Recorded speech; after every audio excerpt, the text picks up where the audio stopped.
在神的世界和神话生物中，龙和蛇都是远古文化和高傲象征的图腾。他们保护着他们的子民，是梦的创造者和灵感的源泉。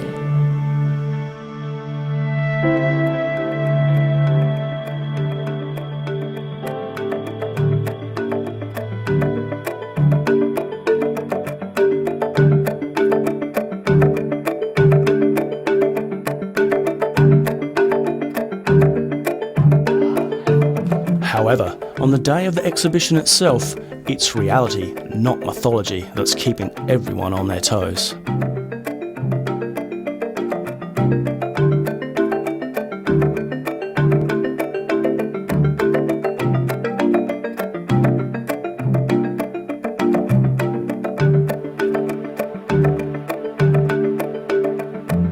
Even the artists are under pressure. After all, you never know who might be watching.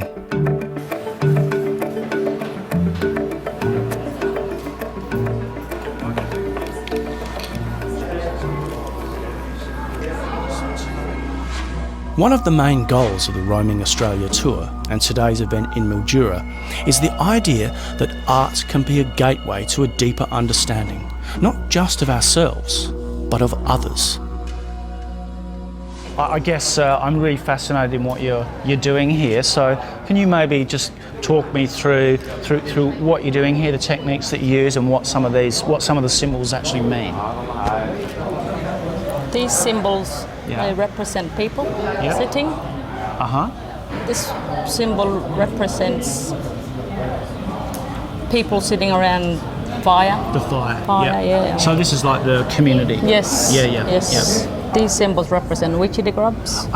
Witchetty grubs. See, I thought they might have been birds. Witchetty grubs. All right. Are they difficult pieces to paint? Yes, the dogs are. Yeah. You have to be very careful. You have to have patience. Yeah. And I've got 3 kids. Okay. So they're always going. Yes. Wow. Excellent. So do you just use acrylic-based paint? Yes. Yeah.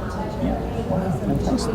It shows people that Aboriginal culture do still exist. Yep. You know, we haven't lost it. Yeah. Still strong. That's obviously something which is deeply important. Yes, it is. Because it is slowly dying.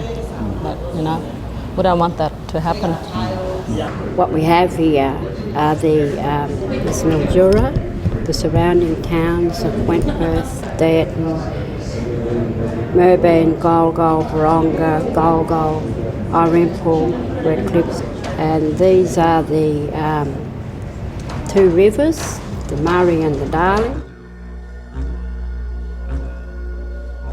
The Possum Skin Cloak is a collaboration between the 2 communities, or different communities involved in it, and it's a traditional thing for the Aboriginal people. You can use it for ceremonial events, and it's a healing thing. This is my piece of the cloak, and this is the river that runs through for the communities.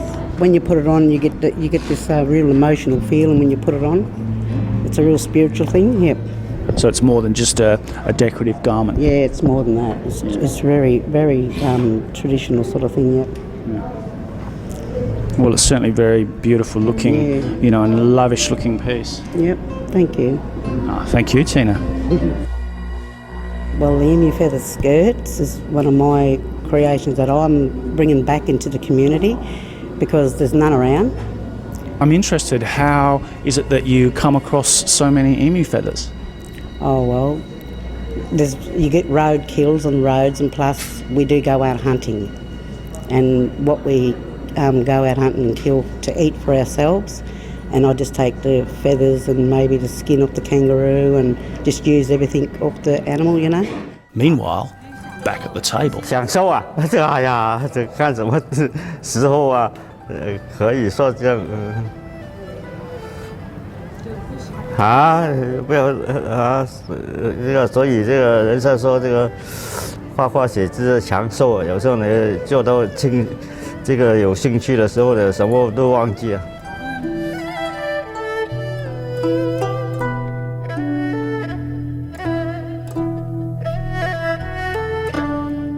With the creation of such a unique work of art, I wondered, what were the public thinking?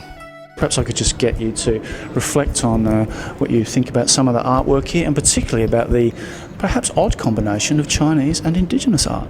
I'm not sure if it's been done before in Australia. Serpent and dragon meeting. There seems to be a strange kind of congruence with the mythologies somehow. Absolutely brilliantly spotted. So this is an unusually quiet interview with a sleeping baby.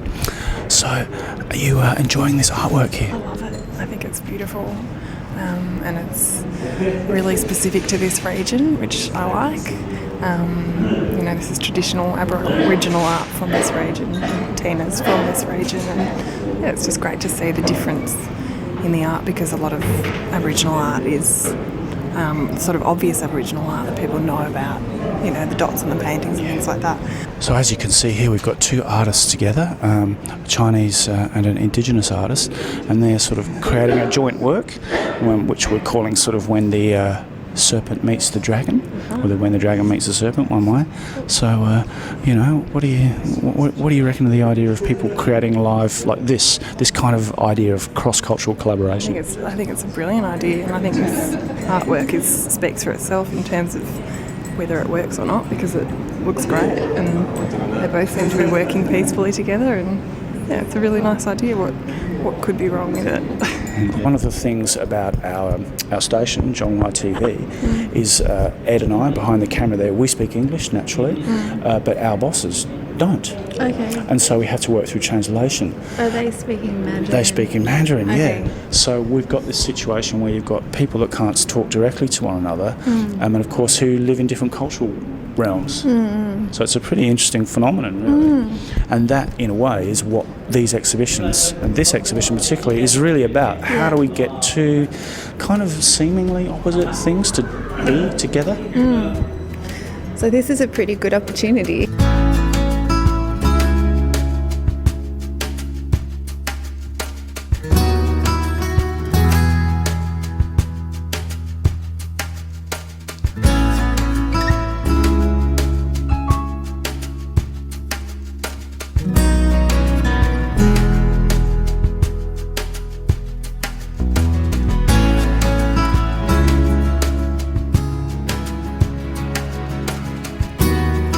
But interestingly, and a lot of people may not know this, but Chinese people and Indigenous Australians actually do have a bit of there is a bit of a synergy between them, and a lot of it dates back to the gold rush, when of course they were both the subjects of persecution. Yes.